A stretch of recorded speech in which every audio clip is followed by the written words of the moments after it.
Welcome students in learning habit. जो students अभी librarian की प्रिपरेशन कर रहे हैं उन सभी को ये क्लास बहुत ही हेल्पफुल होगा। जैसे कि आप सभी जानते हैं कि अभी कुछ दिन पहले ईएमआरएस का लाइब्रेरियन का एग्ज़ाम हो गया है, अभी केवीएस का भी निकलने वाला है और ईएमआरएस का फिर से निकलने वाला है। तो जो स्टूडेंट्स अभी प्रिपरेशन कर रहे हैं तो उन सभी के लिए ये क्लास बहुत ही हेल्पफुल होगा, मैं आशा करती हूँ। जैसे कि ये फर्स्ट क्लास है, तो इस फर्स्ट क्लास में हम लोग आज देखेंगे लाइब्रेरियन एग्जाम की जो सिलेबस होता है, जो केवीएस और ईएमआरएस और नवोदय सबके रिलेटेड सिलेबस बेसिकली एक ही किस्म का है, एक ही प्रकार की है सिलेबस। तो अभी सिलेबस के बारे में देखते हैं। ठीक है, जैसे कि आप देख सकते हो कि लाइब्रेरियन के जो सिलेबस होता है वो सिलेबस 6 पार्ट में डिवाइडेड है। Part 1, 2, 3, 4 and 5, 6।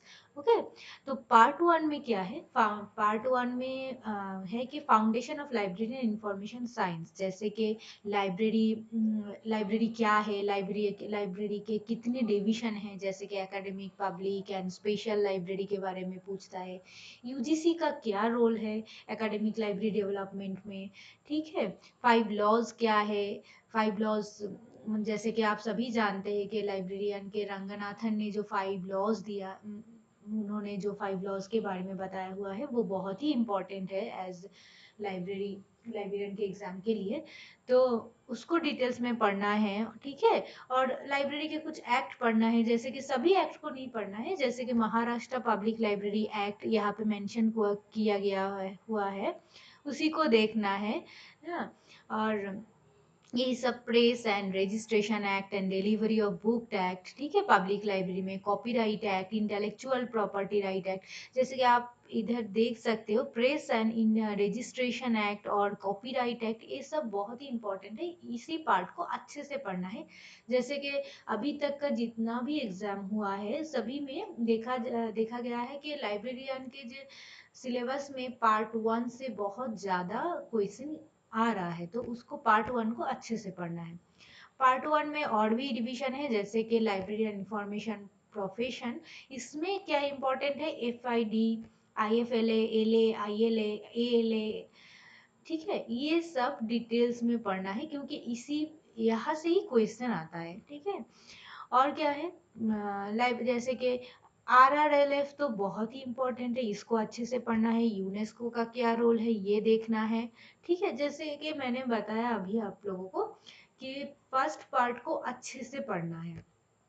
सेकेंड पार्ट में क्या आ रहा है? नॉलेज ऑर्गेनाइजेशन, इंफॉर्मेशन प्रोसेसिंग, जैसे कि बिब्लियोग्राफी क्या है, ठीक है, मेथड ऑफ नॉलेज ऑर्गेनाइजेशन, जैसे कि हम लोग नॉलेज ऑर्गेनाइजेशन क्या है, जैसे आप सभी जानते हो कि कुछ किताब जो आपको मिला उसको हम लोग लाइब्रेरियन के स्टूडेंट्स क्या करते हैं कि डीडीसी के थ्रू हम लोग ऑर्गेनाइज करते हैं ना, तो उसी को बोल रहा है मेथड ऑफ ऑर्गेनाइजेशन। जैसे कि आप सभी लोग जो लाइब्रेरियन के स्टूडेंट हो, जो पढ़ रहे हैं, तो सभी को पता है कि डीडीसी क्या है, थोड़ा बहुत सभी को पता है क्योंकि हमारे एग्जाम में और जैसे कोई बिलीव किया हुआ है, इमलिस किया हुआ है, सभी को डीडीसी यूडीसी अच्छे से पता है, सीसी भी। तो सीसी डीडीसी यूडीसी के थ्रू जो हम लोग मतलब किताबें अरेंजमेंट करते हैं ना लाइब्रेरी में, उसी को बोलते हैं मेथड ऑफ नॉलेज ऑर्गेनाइजेशन। तो इसमें यही सब पढ़ना है अच्छे से। ठीक है, और ज़्यादा कुछ नहीं। पार्ट 3 में क्या है? टेक्नोलॉजी। जैसे कि आप सभी जानते हैं कि पहले के ज़माने में क्या होता था कि आप लाइब्रेरी में जाते थे, अपना नाम एनरोलमेंट करते थे और जो किताब आपको पसंद आया उसको आप लेते थे एक टाइम पीरियड के लिए, तो उसको पढ़ने के बाद आप लौटा देते थे, फिर से किताब लेते थे, यही प्रोसेसिंग था। लेकिन आज तो सबको लाइब्रेरी में, मतलब लाइब्रेरी, जैसे कि आपको हार्ड कॉपी नहीं मिला तो आपके पास कुछ नहीं होता था पहले, लेकिन आज हार्ड कॉपी भी नहीं है तो आपको सॉफ्ट कॉपी मिल जाता है। किसके थ्रू? टेक्नोलॉजी के थ्रू, क्योंकि अभी टेक्नोलॉजी का एरा है ना।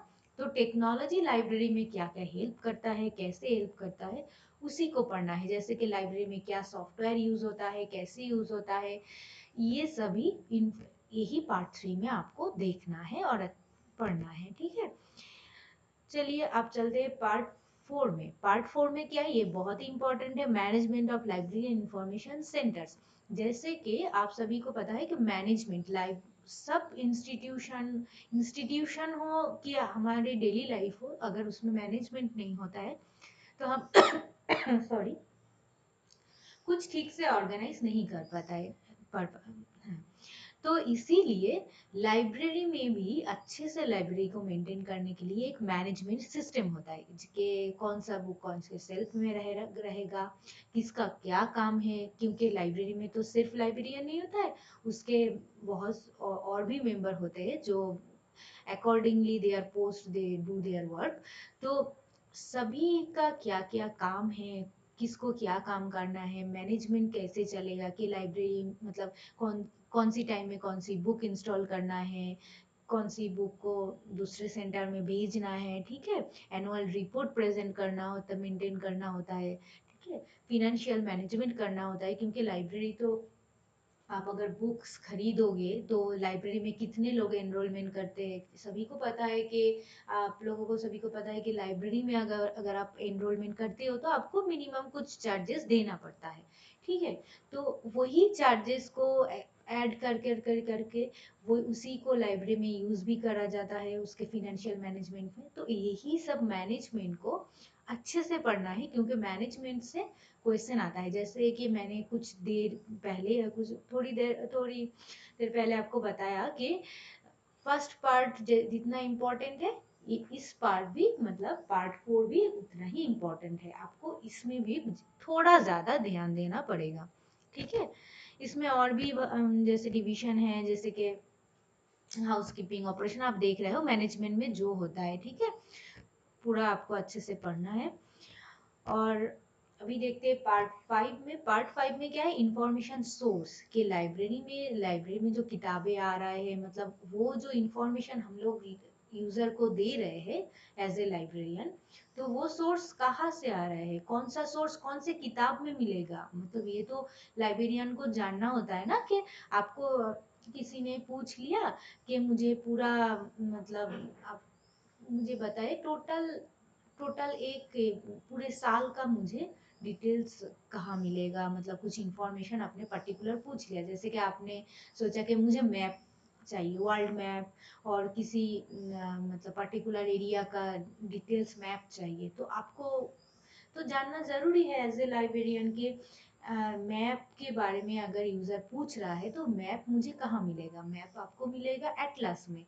ठीक है, तो इसी प्रकार से सभी का एक डिविजन होता है, तो ये लाइब्रेरियन को पता होना चाहिए, तभी वो यूजर को वो हेल्प कर सकता है ना।